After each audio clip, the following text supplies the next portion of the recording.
Today, we're going to be making an interactive hero header with Webflow, Spline, and Unicorn Studio, three tools that I think are exceptional to make interactive websites. Let's get into it. Okay, so this is the website hero header that we'll be making today. What we've got is we've got text behind a 3D object, and as you scroll, 3D text scrolls. Now note, as I move my mouse around, you might be able to see the background moving, and that effect is happening on Unicorn Studio. So we've got three different tools. We've got Spline for the 3D object, then we've got Unicorn Studio for this background. As you can see, my mouse is moving this, and then we've got Webflow to actually make the website. So if you go into the YouTube link, you'll see everything just below in the description if you want to follow along. And yeah, let's go. Okay, so inside of Spline, what you're going to need to do is create an account. You'll see templates and community. Now, if you type in Jack Redley, that's me in case you're wondering, then you'll see nothing until you click creators, and then there's nothing still. That's weird. Okay, so you need to type in Jack Redley without a space. Then you'll see this asset in here. There's loads of different things that I've made so far, but this is the one you want. And then if you click remix, when you click remix, you will see this exact file in your account. Okay, so we've got a camera, we've got a point light. If we hide that, you'll see how much of a difference the point light makes. Yes, adding lights to your Spline scene does mean that load speed is longer, but there's no point in having a 3D object unless it looks half decent, in my opinion. And then you've got the total brick, which is all the 3D objects in here. I'm not going to show you how to make this. I'm just going to show you how it was made. So we've basically got a cube behind, which is making this hard back. You can see we've got three different cubes that are basically creating a Boolean effect, which is where you cut out the objects. Then we've got the main object front. In here, you can see we've basically got the different corner elements that are cutting into the shape. We've got the logo itself. I can do another tutorial on how to actually make this because I realize I'm just rushing through this just to show you how it is made. But yeah, we've basically got our 3D object in here. Now, an important thing to note is that you ideally will want this to be center aligned to your website if you want to make the same kind of design that I've made, okay? So what I recommend doing is having the asset in the middle of the screen, and it doesn't really matter what the background is because we're going to hide the background when we actually embed this on the site. So to actually put the asset in your project, what you're going to do is you're going to click export. You're going to go to play settings and you're going to turn off logo, background color, keep page scroll, and then turn off cursor, orbit, etc., etc. Because all the animation that we're going to be doing is within Webflow itself. It's not going to be within Spline, okay? So you can turn all this off, disabled, disabled, disabled, and remember to click this button down here, public URL, so that is saved, okay? Then what we can do is we can click viewer and then copy here. Now, in the assets, you'll be able to see this template, so you can clone that Webflow project, and inside here, you're going to have page wrap with the content header, that's this, and you're going to have content how long, which has got this content in it, okay? So what we're going to do is we're going to add a spline object inside of here, Spline. So we've got this canvas here, and right now you're like, what? This isn't what we've just made. No. We then need to give it a class name. I'm just going to call this Spline object, okay? And if we click settings, then we see this URL, and we can paste the code that we've just copied from here, this production scene, into here, okay? And now you'll see our brick object. But it's above everything, and if we just drag it below, it's just in between these two, okay? So what we need to do is have it fixed at 100 viewport width, 100 viewport height to the canvas. So if we type in 100 and then VW into the width, 100 and V height, viewport height, so VH into there, we've now got a whole section, a whole 100 viewport width, 100 viewport height of the spline object, okay? Now, if we go here and click to fixed, then it's behind everything, okay? And we're like, oh God, Jack, I want it to be in front of the text. What we can then do is give it a Z index of 3. And the reason why I've put 3 is because this is Z index 2, so this hero header section. So we need it to be Z index, i.e. a layer above that. If I put this at 1, you can see how it's behind everything. 3 is now above, okay? Now, you might be like, yeah, Jack, the sizing's a bit off though, man. I'm not sure if I like this. What we can do in interactions is change, I'm going to delete these actually, is go to while page is scrolling, play cursor animation. I'm going to create a new one. I'm going to call this Spline Demo. And then I'm going to go down to Spline here. Now, 0% is right at the top of the page. 100% is right at the bottom, okay? And since our page is very short, the animation needs to happen quite quickly, okay? So what I'm going to do is I'm going to go into total brick. That is the spline object. So if I choose camera or point light, that's going to affect either how the camera scrolls around the object or the point light, how the point light moves around the object. We want to choose the brick itself, okay? Now, you see we've got these little yellow exclamation marks here and here. That's because we basically don't have these both chosen. We've got the object here, and then we've got the object here, and we need to choose both to be the spline object. So Webflow basically knows, okay, this is the spline object that I'm going to animate from here to here. So that is the total brick, okay? So at 0, I want it to be centrally aligned. I want it to be slightly smaller than it is.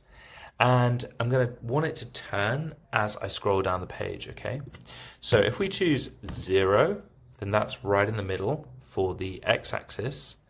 And then I'm going to choose 0 for the y. And then on the x, y, and z here, what I'm going to do is actually make this slightly smaller. So this is actually changing the scale of my object, okay? And it looks like we might want to change this, move this down slightly. Okay, this is looking a lot better. Okay, so now we've set the top of our spline object, but now we need to set the bottom. So where is it going to move to? Okay, so we have spline object with these values at the top. At the bottom, we want it to be moving like this. So this is going to stay in the middle, but I want it to turn. And maybe I want it to get bigger as well. So what we could do is put these at 1, 1, 1. So at the top, it's like this. At the bottom, it's like this. Now, how do we actually view whether this is right or not? What we can do is turn live preview on, and we can scroll down the page and you can see it just gets bigger and bigger. But there's a problem. It's not twisting. Like, part of the cool effect of having this is the 3D nature of it. If we just have it like this could be a photo. Like, it doesn't need to be 3D, right? Like, there's nothing happening that's interesting visually from the 3D aspect. And that's why showing the scroll of the actual animation turning is really, really nice. Okay, so what we're going to do is we're going to make this Y 0. Okay, so we've turned that slightly from what it was originally. And as you scroll on preview, it disappears. Why? It's because we haven't got the same values at the top and at the bottom because we haven't yet set the Y. So if we turn this, maybe we want it to turn a full rotation. So that's 6.2. And we've got it at 0 here. So what we could do is do something like that so that it turns one rotation before hitting this section. Okay? And maybe we want it to go behind this gray section. Okay? So that because it kind of stops there and it looks a bit weird. So why don't we have it go from minus 115 to a lot lower, to say let's do minus 750, and let's see how that looks. That looks a lot better. Now you can see that it's getting darker and darker as it goes away from the point light. We are not moving the point light, we are just moving the total brick. Okay, so what we could do is add another spline object to move the point light if we wanted to focus on that. For now though, I think this is great.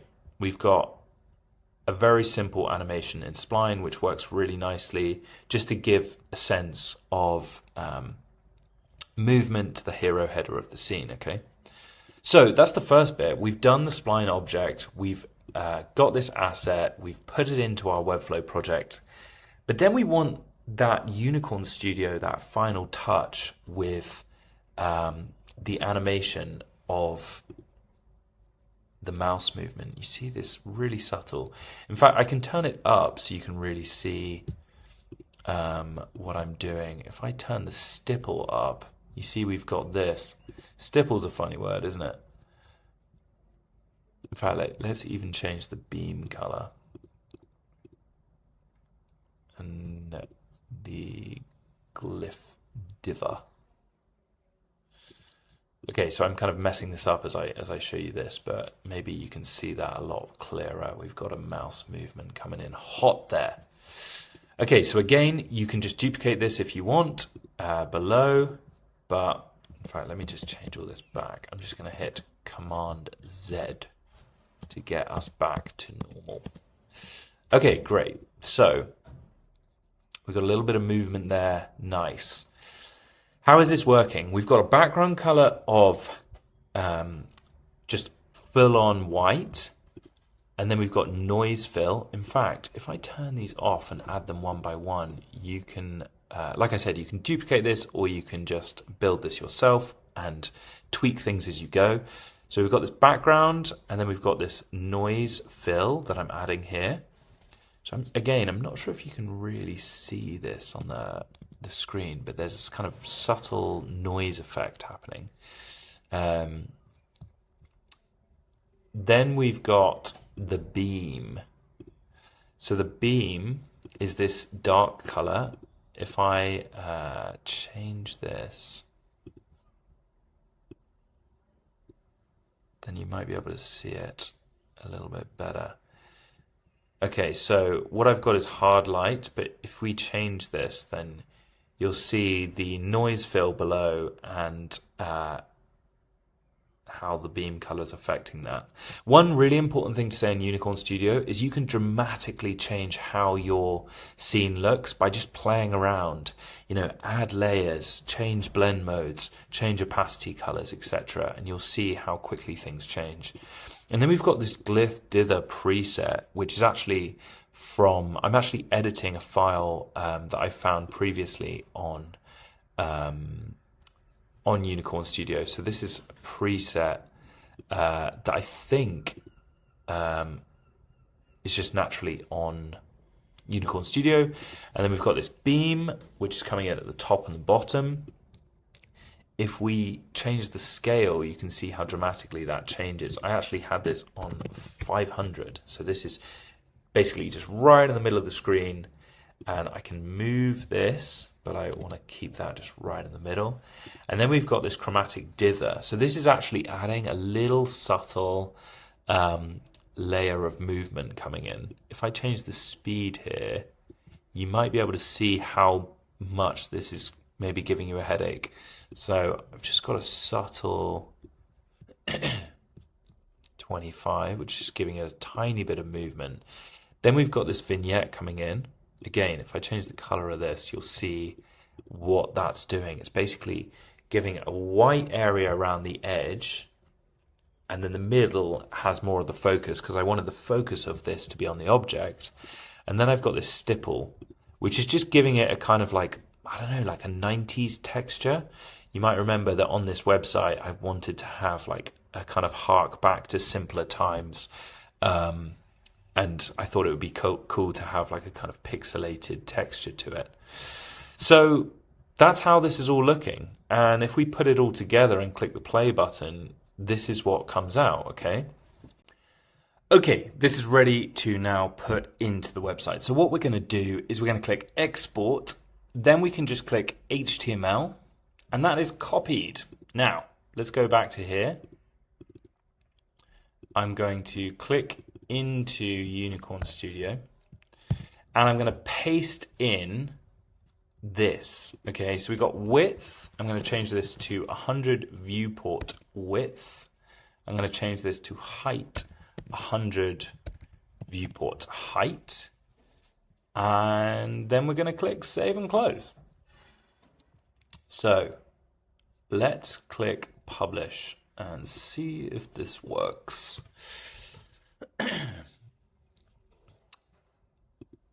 And it does. So we've now got this effect happening behind the screen. If we scroll down the page, we see our brick move. And that's it. Simple as that. Let me know in the comments below if there's anything else you guys want to learn about from off the back of this tutorial. Hope it was really helpful for you to get what you wanted.